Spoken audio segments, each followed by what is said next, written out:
নমস্কার, welcome to reader site. পাঠকের চোখে আপনাদেরকে আরেকবার স্বাগত। আপনাদের সঙ্গে আমি অর্পণ। আমরা এ পর্যন্ত অনেকগুলো বই নিয়ে কথা বলে ফেলেছি এবং আপনারাও অনেকগুলো বই পড়ে ফেলেছেন এর মধ্যেই, আমি জানি। আজকে একটা অন্য রকম বই নিয়ে কথা বলবো। আজকে মানুষ নয়, আজ না মানুষই কোনো এক বই নিয়ে কথা বলা যাক। আজ আমরা কথা বলার জন্য বেছে নিয়েছি আমাদের নারায়ণ সান্যালের লেখা তিমি তিমিঙ্গিল এই বইটিকে। তো আজ এই বই নিয়ে কথা বলবো।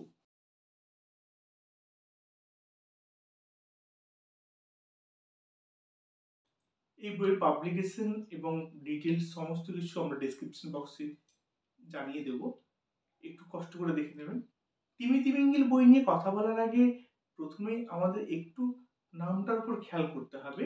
বইটার নাম তিমি তিমিঙ্গিল। এই তিমি নামটার সঙ্গে আপনারা ভীষণভাবে পরিচিত, আপনারা জানেন তিমি সম্পর্কে, আমিও টুকটাক জানি। এবং নারায়ণ সান্যাল যথেষ্টই বেশি জানতেন, আর সেই জানার জায়গাটাই আমাদের সামনে উজাড় করে দিয়েছেন এই বইতে। সভ্যতার করাল খায় আমরা মানুষ দিন দিন কিছু সম্প্রদায়কে, কিছু প্রজাতিকে আমাদের নিজেদের প্রয়োজনে পৃথিবী থেকে সরিয়ে ফেলছি। এবং এই সরিয়ে ফেলার যে ব্যবস্থাপনা, সেই ব্যবস্থাপনায় আমরা এতখানি এগিয়ে আমরা বাস্তুতন্ত্রকে ভুলে গেছি। আমরা ভুলে গেছি আমাদের কাছের মানুষজন, কাছের না মানুষজন না থাকলে কি ধরনের সমস্যা হতে পারে, কি সমস্যা আমরা পড়তে পারি, সব ভুলে গেছি। কারণ আমরা ভীষণ পরিমাণে স্বার্থমগ্ন। আমরা স্বার্থের বাইরে কোনো কিছুই ভাবতে পারি না। আর তাই নিজেদের স্বার্থ চরিতার্থ করতে গিয়ে আমরা এই তিমি মাছের উপরও আক্রমণ চালাতে ভুলে যাইনি। তাই তিমি মাছের উপরও আমরা সমানে আক্রমণ চালিয়ে সরিয়ে ফেলেছি পৃথিবী থেকে। তিমি মাছ একটা সময় রাজত্ব করেছে পৃথিবীর বুকে, জলাশয়, জলজ দৈত্য বলা হয় তিমি মাছকে। এই তিমি মাছ যারা একটা সময় চারিদিকটা, পুরো সমুদ্রের নীল জল নিজেদের দখলে করে রেখেছিল, সেই তিমি মাছ একটু একটু করে হারিয়ে গেছে। এই তিমি মাছের যে হারিয়ে যাওয়া, এই হারিয়ে যাওয়ার পিছনে আমরা মানুষ যারা ভীষণভাবে দায়ী। আমাদের লোভ, আমাদের লালসা রীতিমতো তাদেরকে সরিয়ে দিয়েছে পৃথিবী থেকে। একটু যদি খেয়াল করেন দেখতে পাবেন তিমি মাছের প্রত্যেকটা অঙ্গ প্রত্যঙ্গ ভীষণভাবে আমরা ব্যবহার করি আমাদের দৈনন্দিন বা ভীষণ গুরুত্বপূর্ণ কাজে। আচ্ছা, আপনি জানেন তিমি মাছেরা কি খায়? আমাদের একটা প্রচলিত ধারণা যে তিমি মাছ নাকি হাঁ করে গিলে সমস্ত কিছু গ্রাস করে নেয়। আমরা ছোটবেলায় গল্প শুনেছি দাদু ঠাকুমার কাছে যে হাঁ করে যা কিছু পাবে সব একেবারে গিলে নেবে মুখের মধ্যে। এরকমই একটা ধারণা আমাদের মধ্যে ছিল। আপনি যদি দেখেন তাহলে দেখবেন যে তিমি মাছের ভীষণ প্রিয় খাবার হচ্ছে krill। এই krill হচ্ছে কুচো চিংড়ি, কুচো চিংড়ির মতো দেখতে এক ধরনের সামুদ্রিক প্রাণী। এগুলি হচ্ছে তিমি মাছের ভীষণ পছন্দের খাবার। এই krill গুলোর অন্য নাম হচ্ছে ইউফোবিয়া সুপারবা।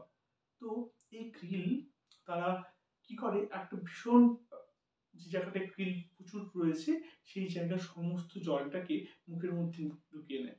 তারপর সেই মুখ বন্ধ করে জলটাকে বের করে দেয়, আর মুখের মধ্যে থাকা krill একেবারে পেটে।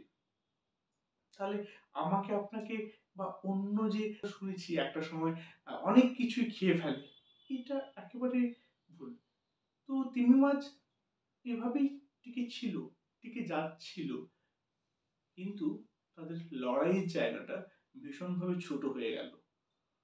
ছোট হয়ে গেল মানে একেবারে তারা তাদের জীবন যুদ্ধের যে সীমান্ত, সেই সীমান্তে এসে উপস্থিত হলো তাদের অস্তিত্ব রক্ষার লড়াই নিয়ে। এই অস্তিত্ব রক্ষার লড়াইটা ভীষণ রকম জরুরি প্রত্যেকের ক্ষেত্রে। কারণ বেঁচে থাকা এবং টিকে থাকার লড়াই, এই লড়াই যদি আপনি জিততে পারেন তাহলে আপনি জয়ী, আর না হলে আপনি পরাজিত। এখানে জিততে পারলো না, তিমি মাছ হেরে গেল। কেন হেরে গেল সে কারণ না হয় বলছি। তার আগে আপনার তো খুব ইচ্ছে করতে পারে যে তিমি মাছ কি শুধু একই রকম দেখতে হয়, বা একটা প্রজাতিরই কি হয়? তিমি মাছ বিভিন্ন প্রজাতির হয়ে থাকে এবং এই বিভিন্ন প্রজাতির তিমি মাছ আপনি যদি নাম দেখেন তো দেখতে পাবেন সেখানে আপনার ডানাওয়ালা তিমি রয়েছে। ডানাওয়ালা তিমি মানে একেবারে পাখনাযুক্ত না, ডানা তিমি বলা হয়ে থাকে, সেই তিমি বলা হয়ে থাকে, নীল তিমি রয়েছে, এরকম একাধিক প্রজাতির তিমি রয়েছে। এই তিমি মাছের যে লড়াই, বেঁচে থাকার যে লড়াই, এই লড়াইয়ে তিমি মাছ হেরে গেল মূলত দুটো কারণে। দুটো কারণ কি কি জানেন? এক হচ্ছে তাদের দাম্পত্য জীবনের প্রতি একনিষ্ঠতা, আর দ্বিতীয় কারণ হচ্ছে সময়ের অভাব। এখন আপনি বলবেন দাম্পত্য জীবন আবার তিমি মাসের হয় নাকি? হ্যাঁ, আপনি যদি না জেনে থাকেন তাহলে আপনি এটা জেনে নিন, বইটা পড়ে নিন, অবশ্যই অনেক ঘটনা পাবেন এভাবে। তিমি মাছ ভীষণ পরিমাণে দাম্পত্য জীবনে একনিষ্ঠ। ব্যভিচারিতা তিমি মাছের নেই। এই ব্যভিচারিতার গুণটি হচ্ছে তিমি মাছের স্বভাব বিরুদ্ধ শারীরিক অক্ষমতা, অর্থাৎ নিজের সঙ্গী ছাড়া অপর সঙ্গীর দিকে কখনোই চোখ তুলে তাকায় না তিনি। এমনকি নিজের সঙ্গী যদি মারা যায় তাহলেও নয়, সেক্ষেত্রে তারা অপর কোনো এরকম আরেক নিঃসঙ্গ তিমির উদ্দেশ্যে শীষ দেয়। তাদের কথা বলার ভাষা তো শীষ, এই শীষ দিয়ে পরস্পরকে বুঝে নেয়, তাদের মন বুঝে নেয় এবং তারা দেখে নেয় যে তারা পরস্পরের কাছাকাছি আসতে চায় কিনা। যদি চায় সেক্ষেত্রে আবার জোড় বাঁধতে পারে, না হলে নয়, বাকি জীবনটা একাকেই কাটিয়ে ফেলতে পারে। আর দ্বিতীয় কারণ যেটা বললাম, সময়ের অভাব। আমরা সময়ের সঙ্গে সঙ্গে প্রতিনিয়ত পাল্টে ফেলি নিজেদের, পাল্টে ফেলি আমাদের স্বভাব, আমাদের চরিত্র। আমি, আপনি, আমাদের মতো সবাই। তিমি মাছ পারেনি, কারণ তিমি মাছের স্বভাব বিরুদ্ধ অনেক কিছু ঘটনা, অনেক কিছু কাজ রয়েছে যা তাদেরকে তাদের শত্রু বানিয়ে দিয়েছে। আপনি নাম শুনে থাকবেন অ্যাম্বারগ্রিস। এর আগে একবার হিয়ার আলোচনাতে বলেছিলাম যে সুগন্ধি দ্রব্য বা সেন্ট বা পারফিউম তৈরি করার জন্য অ্যাম্বারগ্রিস বা তিমি মাছের বমি ভীষণভাবে প্রয়োজন। এই দামি পারফিউম তৈরির ক্ষেত্রে অ্যাম্বারগ্রিস ভীষণভাবে জরুরি। তিমি মাছ যদি নিজের প্রয়োজনে, নিজের বাঁচার তাগিদে এই অ্যাম্বারগ্রিসের প্রসেস যদি বন্ধ করে দিতে পারত, তাহলে হয়তো আর তিমি মাছকে এভাবে হারিয়ে যেতে হতো না। কিংবা তিমি মাছের যে অঙ্গ প্রত্যঙ্গ, সেগুলো যদি এক এক করে মানুষের কাজে আর না আসতো, যদি সেগুলোকে আরো ভীষণভাবে বিষক্রিয় করে নিতে পারতো তিমি, আমরা যেমন আমাদের জিনিসগুলোকে মানে বিষময় করে তুলি, তাহলেও হয়তো তিমি মাছকে আর এভাবে পৃথিবী থেকে চলে যেতে হতো না। এরকম একাধিক কারণ রয়েছে তিমি মাছের পৃথিবী থেকে চলে যাওয়ার পেছনে। জানেন, তিমি মাছ না আমাদের মতোই স্তন্যপায়ী, মায়ের দুধ খেয়ে বড় হয়। আমাদের মতোই মায়ের খুব নেওয়াটা, আঁচলের তলা থাকতে খুব পছন্দ করে। তিমির ছোট ছানা। আপনি যখন বইটা পড়বেন বা যদি পড়ে নিয়ে থাকেন তাহলে হয়তো আপনি রিলেট করতে পারবেন কথাগুলো আমার। তিমি মাছ ভীষণভাবে তাদের প্রয়োজন ছাড়া অন্যের সাথে কোনোভাবে শত্রুতায় জড়ায় না, কোনোভাবেই নয়। সেই তিমি মাছ আজ পৃথিবী থেকে বিলুপ্ত। আপনি এই বইটা যদি পড়ে থাকেন তাহলে তো আপনি জানেনই, আর যদি না পড়ে থাকেন তাহলে অবশ্যই আপনি বইটা পড়ে নিতে পারেন।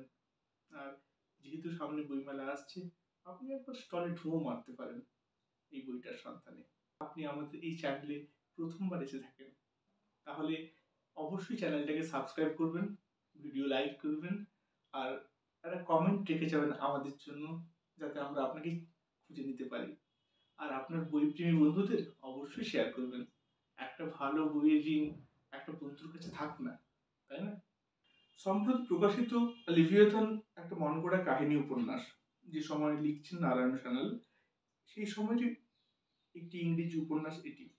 কাহিনীর নায়ক নিজের জীবন বিপন্ন করে তিমি শিকারের ব্যবসা বন্ধ করতে গিয়েছিল।